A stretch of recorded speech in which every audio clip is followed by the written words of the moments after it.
हाय बच्चों, जैसे कि हम लोग पढ़ रहे थे 2020 के 10th क्लास के मैथमेटिक्स के पेपर का सॉल्यूशन। तो उसी के साथ में हम लोग आगे बढ़ते हैं सीरीज को लेकर के। 2022 में जो 10th का पेपर आया था मैथमेटिक्स का, उसका हम लोग सॉल्यूशन पढ़ रहे हैं। तो चलिए देखिए, हमने पहले सारे ऑब्जेक्टिव क्वेश्चंस कराए थे और अब हम लोग जो नेक्स्ट टॉपिक रहेगा, जैसे दूसरे का क्वेश्चन हमारा है, कह रहा है सभी खंड कीजिए। कह रहा है सभी खंड कीजिए। देखिए यहाँ पर दूसरे का जो का वाला क्वेश्चन है उसको गौर से समझेंगे, बहुत ध्यान से देखिए। दूसरे का वाला क्वेश्चन हम लोग कर लेते हैं। कह रहा है कि इसमें यदि 27, 23, x माइनस 4, x प्लस 4, 15, 3 और 7 का माध्य 15 हो तो x का मान ज्ञात कीजिए। देखिए हमें x का मान ज्ञात करा रहा है और माध्य यहाँ पर देखिए नंबर समय दिए हैं 27, 23, x प्लस x माइनस 4 और x प्लस 4, 15, 3 एंड 7। और देखिए x और दिया है, हमें कह रहा है इसका माध्य। अच्छा, माध्य बराबर हम लोगों ने पढ़ा था, माध्य बराबर पदों का योग और बटे पदों की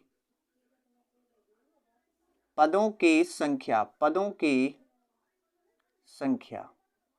जैसे कि हम लोगों ने पढ़ा था पदों का योग बटे पदों की संख्या। तो देखिए पदों का योग यहां पर कर लेते हैं, ये वाला, राइट।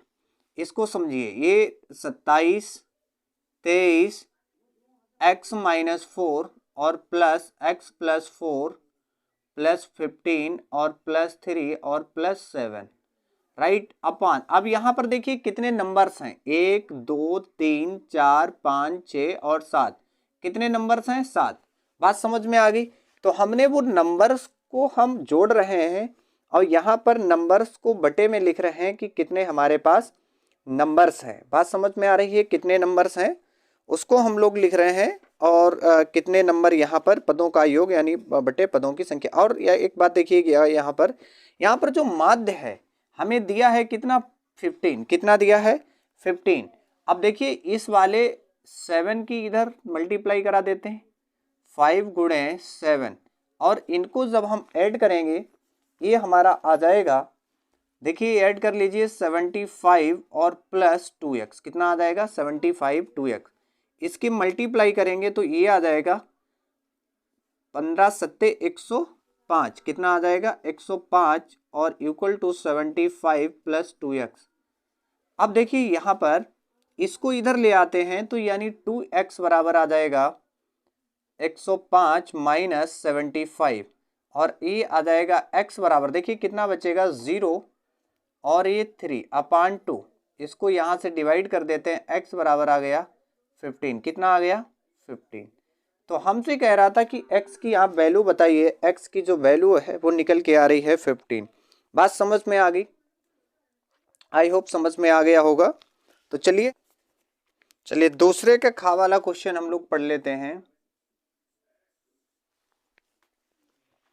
कह रहे एक मीनार की ऊंचाई 20 मीटर है, जमीन पर बनने वाली इसकी छाया की लंबाई 20√3 मीटर है। सूर्य का उन्नयन कोण ज्ञात कीजिए। देखिए कह रहा है ये एक मीनार है और मीनार की जो ऊंचाई है, देखिए ये मीनार हो गई हमारी, राइट। ये क्या है? मीनार।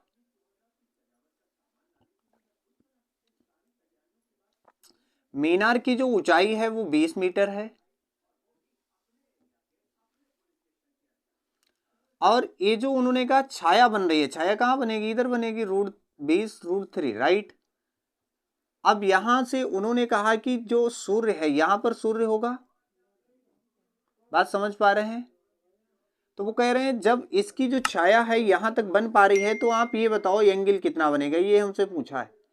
तो यहां पर हम मान लेते हैं ए, वी और सी, राइट। यहां हमने मान लिया ए, बी, सी।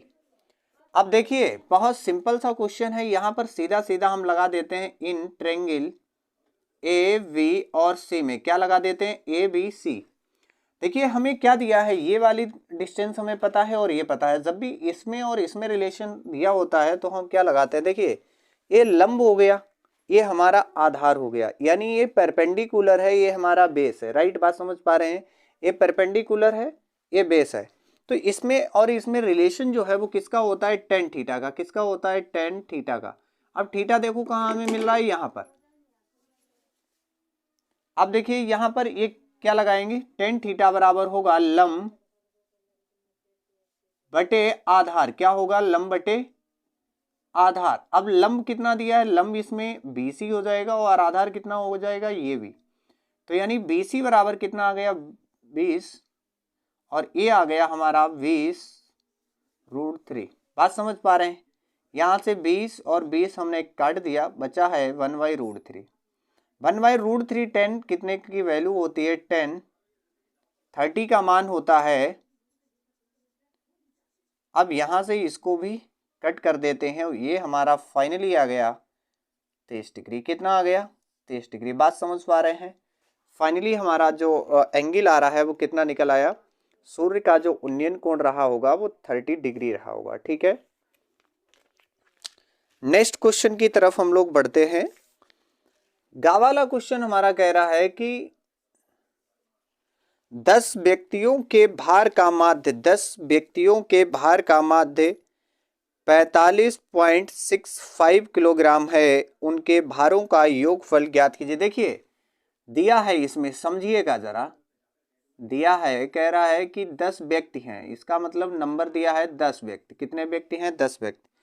और भार दिया है, यानी x बार उनका हम मान लेते हैं कितना दिया है, 45.65 किलोग्राम।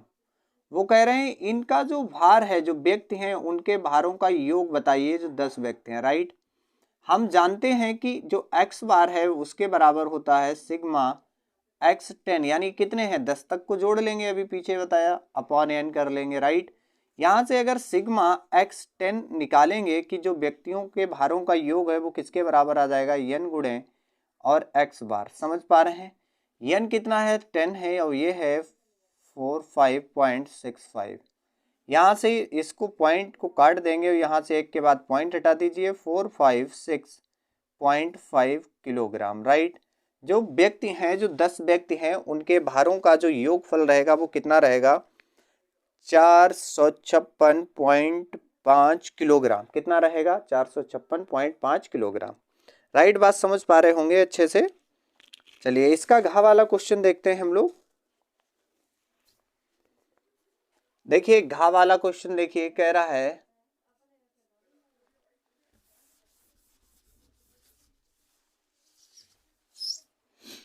यदि द्विघात समीकरण, देखिए द्विघात समीकरण हमें दी है 2x² प्लस -5x प्लस के इक्वल टू 0 के मूल, इसको डाल देंगे फर्स्ट। अब यहां पर देखिए द्विघात समीकरण हम लोगों ने पढ़ा है ax² plus bx plus c equal to 0, इसको डालेंगे 2। फिर क्या लिखेंगे, समीकरण 1 व 2 की तुलना करने पर तुलना करेंगे तो a बराबर कितना आ जाएगा, 2, b बराबर कितना आ जाएगा, -5, c बराबर कितना आ जाएगा, k। बात समझ पा रहे हैं। अब उसने कहा अगर इसके मूल बराबर हों, कैसे हों, मूल बराबर हों। पहले तो देखिए, पहले तो हम लोग विविक्तर निकालेंगे,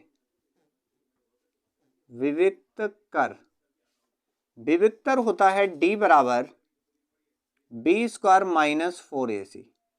अब उन्होंने कहा कि इसके जो मूल हैं, मूल बराबर होने पर, अगर इसके दोनों मूल बराबर हो जाएंगे तो क्या करेंगे, समझिए। तो d की जो वैल्यू रहती है वो रहती है 0। इसका मतलब b² -4ac इक्वल टू कितना आ जाएगा, 0 आ जाएगा। अब देखिए b की वैल्यू रख लेते हैं, यानी -5 का whole square, clear, -4 into 2 into K equal to 0। बात समझ पा रहे हैं। अब देखिए यहां से ये आ जाएगा 25 और माइनस का 8 के इक्वल टू 0। राइट बात समझ पा रहे हैं? 8 के इक्वल टू 0। देखिए यहां से हम लोग के की जो वैल्यू निकालेंगे इसको उधर ले जाएंगे तो 8 के बराबर हो जाएगा 25 और के बराबर आ जाएगा यहाँ पर 25/8। कितना आ जाएगा? 25/8। राइट बात समझ पा रहे हैं? कितना आ जाएगा? 25/8। चलिए अब देखते हैं इसमें जो तीसरा क्वेश्चन है, तीसरे क्वेश्चन का एक हमारा पार्ट है, कह रहा है सभी खंड कीजिए। अब का वाला क्वेश्चन है, हम लोग देख लेते हैं। अब चलिए देखिए हम लोग देखते हैं तीसरा क्वेश्चन, तीसरे का वाला पार्ट। ठीक है,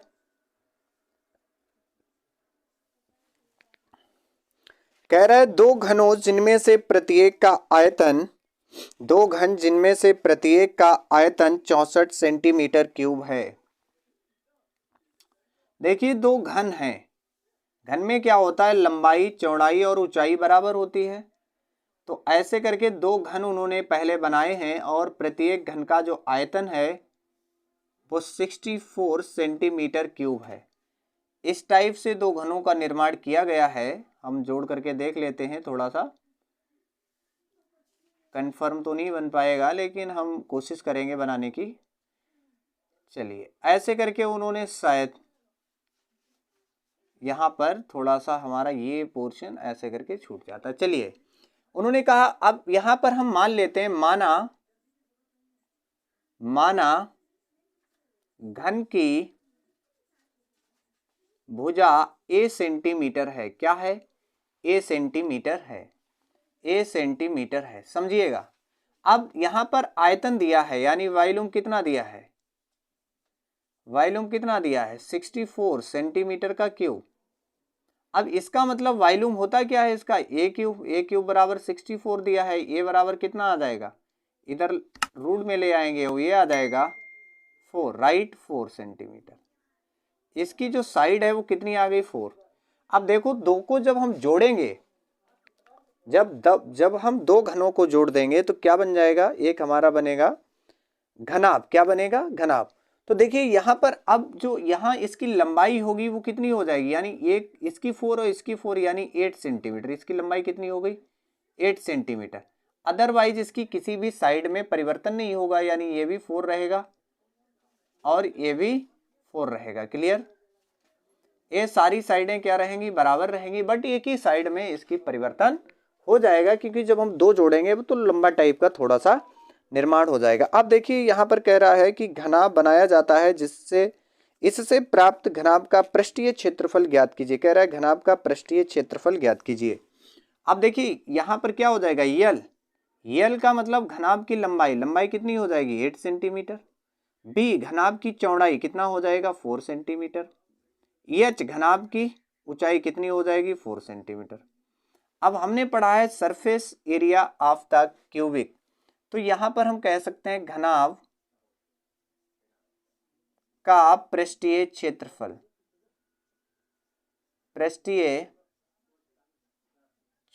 घनाभ का जो पृष्ठीय क्षेत्रफल होगा वो कितना हो जाएगा? 2LB plus BH plus LH। बात समझ पा रहे हैं? 2। अब देखिए L का वैल्यू कितना है? 8 गुणे 4 प्लस 4 गुणे 4 प्लस 8 गुणे 4। चलो गुणा कर लेते हैं सबकी। 8 चौक 32, 16 और 32, 16 32, राइट। यहाँ पर ब्रैकेट। अब इनको जोड़ते हैं, कितना आ जाएगा? 2 इंटू, अब देखिए यहाँ पर 16 दूनी 32 हो गया। 32 और 16 को जब हम ऐड करेंगे, 16 और 32, 32 दूनी 64 और 6 0, 6 3 3 6 7 1 8, राइट, 80। ये आ जाएगा 160 सेंटीमीटर का स्क्वायर। यानी जो घनाभ बनेगा उसका अगर हम लोग पृष्ठीय क्षेत्रफल निकालेंगे तो कितना आ जाएगा? 160 सेंटीमीटर क्यूब। बात समझ में आ गई? जब हम यहाँ पर घनाभ का पृष्ठीय क्षेत्रफल निकालेंगे कितना आ जाएगा 160 सेंटीमीटर क्यूब। यहाँ पर नेक्स्ट क्वेश्चन है, कह रहा है निम्नलिखित सारणी से माध्यिका ज्ञात कीजिए। निम्नलिखित सारणी से माध्यिका ज्ञात कीजिए। तो चलिए हम लोग माध्यिका निकालते हैं। चलिए खा वाला देखते हैं, कह रहा है कि इसकी माध्यिका ज्ञात कीजिए। चलो समझो, देखो कैसे लगाएंगे इसको हम लोग। हमसे माध्यिका निकालने के लिए कह रहा है, देखो यहां पर वर्ग अंतराल हमें दिया है, वर्ग अंतराल, राइट। यहां पर हमें इसकी बारंबारता दी गई है, बारंबारता। अब देखिए यहां पर हम लोग निकाल लेंगे, यहां वर्ग अंतराल हो गया, बारंबारता, यहां पर निकालेंगे संचय बारंबारता, संचय बारंबारता, संचय बारंबारता। चलिए देखिए,